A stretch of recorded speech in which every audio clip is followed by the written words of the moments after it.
Hi friends, நான் புதன்கிழமை அன்னைக்கு உடம்பு சரியில்லாமல் ஹாஸ்பிட்டலுக்கு போயிருந்தேன் இல்லைங்களா. அங்கே போயிட்டு எக்கோ எடுத்தாங்க. எனக்கு ஃபஸ்ட்டு இசிஜியும் எடுத்தாங்க.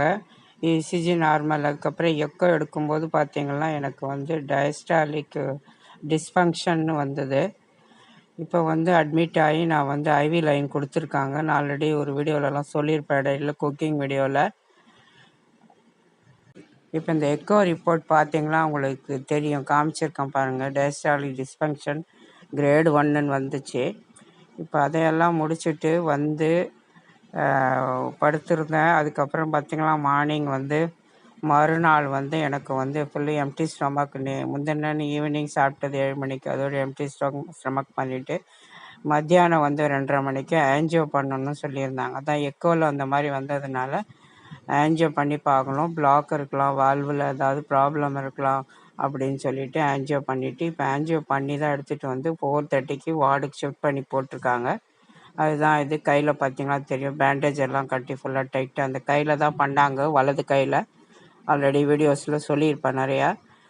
இப்போ படுத்துட்ருக்கேன். நைட்டு ஒரு 8:30 கிட்ட ஆகுது. நானே தான் வீடியோ எடுத்துகிட்ருக்கேன், தப்பாக எடுக்காதீங்க. ஒரு அவேர்னஸ்க்காக, விழிப்புணர்வு. ரொம்ப நாளாக நான் ஒரு கிட்டத்தட்ட 8 வருஷமாக இந்த கேஸு ப்ராப்ளத்தால் வயிறு வலியில் அவஸ்தைப்பட்டு கடைசியில் மூச்சு வாங்கிறது அந்த மாதிரி ப்ராப்ளம், அப்புறம் நெஞ்சு படபடப்பு, டயர்ட்னஸ் ஓவர், அந்த மாதிரியே கொஞ்ச நாளாக இருந்து 2 நாளாக ரொம்ப மோசமாக இருந்தனால தான் ஹாஸ்பிட்டலுக்கு வந்தோம். கடைசியில் பார்த்தா இசிஜி, எக்கோ, அப்புறம் ஆன்ஜியோ வரைக்கும் போயாச்சு. ஆன்ஜியோ பார்த்திங்கன்னா நார்மல் வந்துடுச்சு. அந்த கிரேட் 1 டிஸ்ஃபங்க்ஷன் அதுக்கப்புறம் தான் சொல்லுவாங்க. அது நார்மலாக நிறைய பேருக்கு சுகர் இருக்கவங்க இருக்கும் அப்படின்ற மாதிரி சொல்லியிருக்காங்க. அது பிறகு நம்ம கேட்போம். அதுக்கடுத்து பார்த்திங்கன்னா மறுநாள் எனக்கு லூஸ் ஸ்டூல் அதாவது இருக்குது, அப்படிங்கிற ப்ராப்ளம் இருக்குதுன்னு சொல்லிட்டு கேஸ்ட்ராலஜிஸ்ட் பார்த்துட்டு எண்டோஸ்கோப்பி போடணும்னு சொல்லிட்டாரு. அதுக்காக திரும்பவும் பார்த்திங்கன்னா காலையில் எனக்கு எம்டி ஸ்டொமக் பண்ணிட்டாங்க. டிஃபன் மட்டும் கொடுத்துட்டு எம்டி ஸ்டொமக் பண்ணிட்டு 5 o'clock பண்ணுறேன்னாங்க. கடைசியில் பார்த்திங்களா எனக்கு முந்தின ஆன்ஜியோ பண்ணி போட்டுட்டு சரியான ஹெட்டேக். அது ஒரு 6 hours கிட்ட எனக்கு எம்டி ஸ்டொமக் விட்டு தலைவலி ஆகி நைட்டு ஆன்ஜியோ பண்ண நைட்டே பார்த்திங்களா எனக்கு சிவியர் ஹெட்டேக்கு. இவங்க பார்த்திங்களா மார்னிங் ஒரு பிபி டேப்லெட் கொடுத்துருக்காங்க ஆன்ஜியோ பண்ண அன்னைக்கு. அதுக்கடுத்து பார்த்திங்களா எனக்கு என்னென்ன தெரியல, பிபி இருந்ததே தெரியல. அந்த ஹெட்டேக்கால் பிபி இருந்ததான்னு அப்புறம் டாக்டர் கேட்டால் இல்லை, ஆல்ரெடி உங்களுக்கு ஹெட்டேக் இருந்திருக்கும் அப்படின்ட்டாங்க.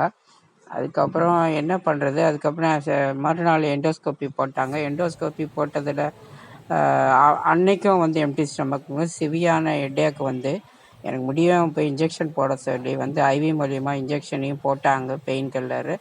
அதுக்கு அடுத்து தான் எனக்கு கூட்டிகிட்டு போனது 5 o'clock எண்டோஸ்கோப்பி போட்டு ஒரு 1/2 hourல கொண்டு வந்துட்டாங்க. அப்புறம் அதில் என்ன ரிப்போர்ட் வந்திருக்குன்னா H. பைலோரியா மியூக்கோஸ் கேஸ்ட்ரிக் மியூக்கோஸா அப்படின்ற மாதிரி ரிப்போர்ட் வந்திருக்கு. அப்புறம் டாக்டர் சொன்னார், உணவு பொருள்லாம் நல்லா இருக்குது, கொஞ்சம் அல்சர் இருக்குது, அதான் ஸ்டொமக்கில் அப்படி சொல்லிவிட்டு. இந்த எப்போவுமே நான் பேன் மாத்திரை டெய்லி ஒரு 8 yearsஆக எடுத்துகிட்டு இருக்கேன் எம்டி ஸ்டொமக்கில். அதை மாற்றி எழுதி கொடுத்துட்டு 2 weeks கழித்து வாங்க என்னார். சரி, டிஸ்சார்ஜ் பண்ணிக்கோங்க அப்படி சொல்லிட்டாரு. அந்த பிபி பார்த்திங்கன்னா மார்னிங் அந்த விஷயத்த சொல்லியே ஆகணும். எண்டோஸ்கோப்பி போட போகிறாங்கன்னா அன்றைக்கி பார்த்திங்கன்னா காலையில் ஒரு பிபி மாத்திரை கொடுத்துருக்காங்க. அதையும் தாண்டி எனக்கு என்ன ஆயிருக்கு, ஒரு டிஃபன் மட்டும் 8:30 கொடுத்தாங்க, அதோடு ஸ்டாப் பண்ணிட்டாங்க. தண்ணி கூட இங்கே பாருங்கள், காமிச்சிருக்கேன் பாருங்கள், அது தெரிஞ்சிருக்கோம். இதுதான் எண்டோஸ்கோப்பி. இது எண்டோஸ்கோப்பியில் சாரி, அந்த கரோனரி இது ஆஞ்சியோகிராம் பண்ணாங்கள்ல அது பார்த்தீங்கன்னா ஹெட்டேக் எனக்கு கூப்பிட்டு சொன்னதுக்கு ஒரு 138 அந்த மாதிரி இருந்தது. அப்புறம் 1 hourக்கெல்லாம் இன்னும் கொஞ்சம் ஹெட்டேக் ஜாஸ்தியாகும். திருப்பி பிபி எடுத்து பார்த்தேன், 140/90 இருந்தது. எனக்கு பயம் வந்துச்சு. ஏன்னா நான் எப்போயும் வீட்டில் டேப்லெட் எடுப்பேன் ஹெட்டேக். அது கொடுக்காம இவங்க விட்டதுனால எனக்கு ஹெவி ஆகிடுச்சு. எனக்கு ஒரே பிரச்சனை ஆகிடுச்சு. அதுக்கப்புறமா ஐவியில் லைன் கொடுத்து கொஞ்சம் பெயின் கொஞ்சம் கம்மி பண்ணி கொண்டு போய் எண்டோஸ்கோப்பி போட்டு கொண்டு வந்துட்டாங்க. அதுக்கப்புறம் எனக்கு இப்போ டிஸ்சார்ஜ் பண்ணிக்கலாம்னு சொல்கிறதுனால டிஸ்சார்ஜுக்கு என் பையன் போயிருக்கான் பில்லிங்கில். இது இப்போ தான் இது பார்த்தா தெரியுதா பாருங்கள், ட்ரெஸ் எல்லாம் மாற்றிட்டேன் நான். இப்போ இந்த ஐவி லைனை எடுத்துட்டா நாங்கள் கிளம்ப வேண்டியது தான். மூட்டை முடிச்செல்லாம் கட்டி வச்சுட்டோம். இப்போ இனிமேல் வீட்டுக்கு போயிட்டு 2 weeks கழிச்சு, இப்போதைக்கு எந்த மெடிசனும் கொடுக்கல, பட் ஹார்ட்டுக்கு மாத்திரம் குளோபிலெட்னு ஒன்று பிளாக் ஆகாமல் இருக்க ஒரு டேப்லெட் கொடுப்பாங்க இல்லையா, அது மட்டும் இப்போ டாக்டர் 1 மந்த்துக்கு நம்ம எழுதி கொடுத்துருக்காரு. அதை சாப்பிட சொல்லிவிட்டு 1 மந்த் கழித்து வர சொல்லியிருக்காங்க. இப்போ கேஸ்ட்ராலஜிஸ்ட் பார்த்தீங்கன்னா ஒரு 2 வீக்ஸ் கழித்து என்னை வர சொல்லியிருக்காங்க. வந்து அதுக்கு ஏதோ ட்ரீட்மெண்ட் இருக்கான், அந்த H. பைலோரி, அது அல்சரால் அது வந்திருக்கு. அதனால தான் அந்த வாமிட்டிங்கு, நெஞ்சு படபடப்பு அந்த மாதிரி இருக்குது. பார்த்தீங்களா, எதுக்கு நான் இதை சொல்ல வரேங்கன்னா, இவ்வளோ நாளாக வந்து எனக்கு கேஸு வந்து வந்து மோஷன் போகிற ப்ராப்ளம் இந்த மாதிரி நிறைய சிம்டம்ஸோடு தான் நான் இந்த 7-8 வருஷமாக எதையோ சாப்பிட்டுக்கிட்டு மெடிசன்ஸ் சாப்பிட்டு ஏற்கனவே ஒரு 10 இயர்ஸ் பேக்கும் நான் வந்தெல்லாம் எடுத்திருக்கிறேன். அப்புறமா பார்த்தீங்கன்னா இப்படியே தொடர்கதையாகி நான் கொஞ்சம் அப்படியே எப்பயுமே இருக்கிற மாத்திரையே யூஸ் பண்ணிக்கிட்டு இருந்தேன். கடைசியில் இந்த அளவுக்கு கொண்டு வந்து கூட எனக்கு தெரிய போச்சு. சரி எப்படியோ போய் எதுக்கு நான் இதை சொல்கிறேன்னு பார்த்தீங்கன்னா, நம்ம வந்து மெடிக்கலில் ஏதாவது மெடிசன் வாங்கி சாப்பிட்டு அப்போதைக்கு சரி பண்ணிக்குவோம். அப்படி தான் நானும் பண்ணிட்டு இருந்தேன். கடைசியில் பார்த்தீங்கன்னா இப்படி ஒரு ப்ராப்ளம், இது அப்படியே விட்டால் ரொம்ப பெரிய இதில் கொண்டு போய் விடும். நீங்கள் கூகுளில் போய் பார்த்தீங்கன்னா கூட உங்களுக்கு தெரியும். எப்படியோ வந்தாச்சு. இதுக்கு எப்படியோ ஒரு ட்ரீட்மெண்ட் பண்ணி சரி கட்டிக்கிட்டு இனிமேல் தான் என்ன பண்ணணும் அப்படிங்கிறத பார்க்கணும். அடுத்து கார்டியாலஜிஸ்ட்டு வர சொல்லியிருக்காரு. அவர் மேற்கொண்டு அவர் வந்து என்ன டேப்லெட்ஸ் கொடுக்க போகிறாரு என்ன அப்படிங்கிறதெல்லாம் அதுக்கப்புறம் தான் தெரியும்.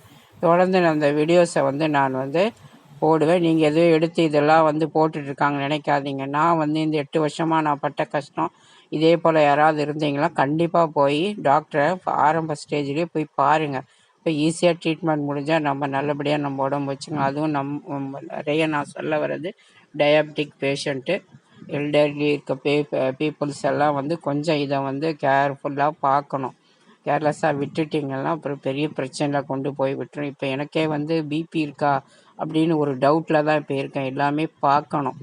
அதனால் இதை வேறு மாதிரி நீங்கள் கற்பனை பண்ணாமல் இது ஒரு நல்ல விஷயத்துக்காக இந்த வீடியோவை நான் எல்லாருக்கும் தெரியணுங்கிறதுக்காக அதை போட்டிருக்கேன். வேறு எந்த அனுதாபத்தையும் எதையுமே நான் தேடிக்கிறதுக்காக இதை போடலை அப்படிங்கிறத நான் மறுபடியும் பதிவு பண்ண விரும்புகிறவங்க கிட்ட தயவு செஞ்சு இந்த வீடியோவை தொடர்ந்து வந்து அடுத்து நான் ஹாஸ்பிட்டல் போகிற வீடியோஸ் எல்லாம் தொடர்ந்து வரும். ஸ்கிப் பண்ணாமல் முழுமையாக பாருங்கள். Thank you friends.